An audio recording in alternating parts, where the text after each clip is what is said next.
Welcome back to Alejandro's Engineered Lifestyle. My name is Alejandro Mendoza. I'm a mechanical engineer working in aerospace. And if you found this video, it's because you were looking for an oil change on a 790, 890, or 890 Duke R. This is not a difficult job. However, I do recommend you do it yourself for reasons I will reveal later in the video, namely some very concerning engine wear. And we're actually going to be sending off some samples because of that. So first things first, you're going to want to get the bike on stands. You're going to want to then grab of course, an oil pan and a T30 with a 3/8 ratchet. You don't need anything major here. The oil filter cap is not torqued with any true force. Here we see the Black Sun Laboratories oil analysis kit. This is something that will actually help us determine the true health of the engine, as it determines the ppm of many different metals, as well as dissolved fuel or coolant, stuff like that. So it is truly an excellent tool for determining engine health, which actually at this time I didn't know would play into this specific oil change in a big way. So here you're going to want to grab your Canon 650 filter. It is an equivalent to the KTM part. Either or really doesn't matter, guys. It's just what's easiest available to you. In order to reinstall your filter, you're going to want to fill it up all the way with your recommended Motorex 10W50 oil, and that is just the recommended from the KTM manual.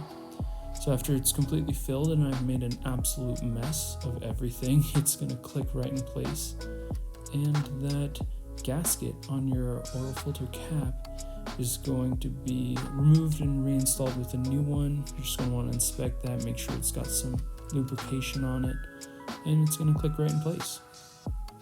After your cap is seated properly, you're going to grab your T30s and apply 4.4 pound-feet or 6 Newton meters of torque to each of those bolts and clean the area well.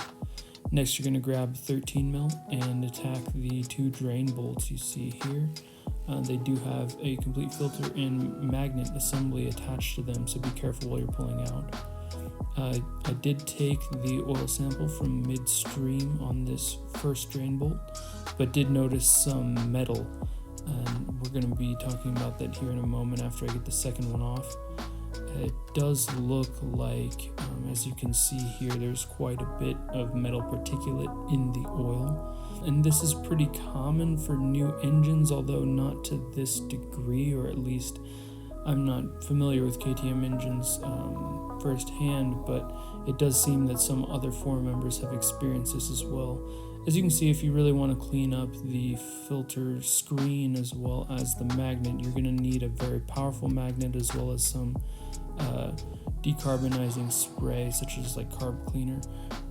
After pulling off some of the metal shavings here, you can see just the extent of metal that was on those magnets.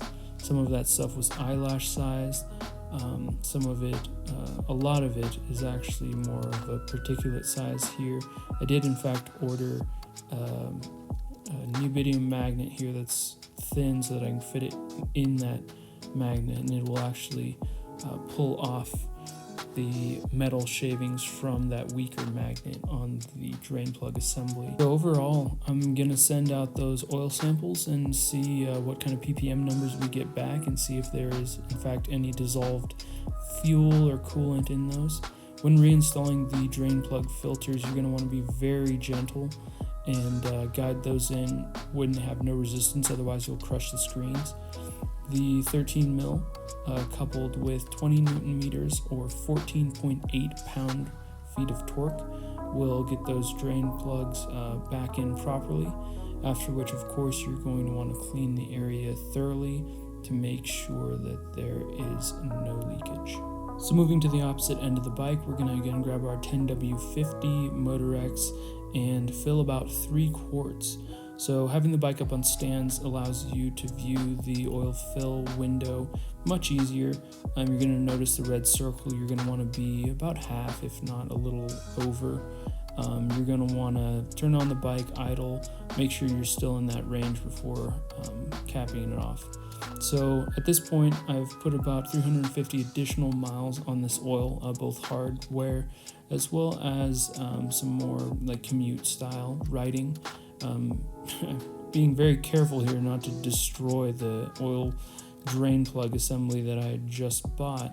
I'm going to be replacing these so we can take a look at the metal shavings, or hopefully the lack thereof, on the old reused drain plug assemblies. And overall, these are looking good. There's really no large chunks, and there's not much in the way of metal particulate either. Again, this oil was the second oil change on the bike. It was approximately 4,000 miles on the year, so it's something that I'll keep the channel updated on, especially approaching tuning. We're going to wait to get those oil sample analysis back and go from there. Stay tuned for more maintenance videos, and like and subscribe. Thanks, guys. Bye.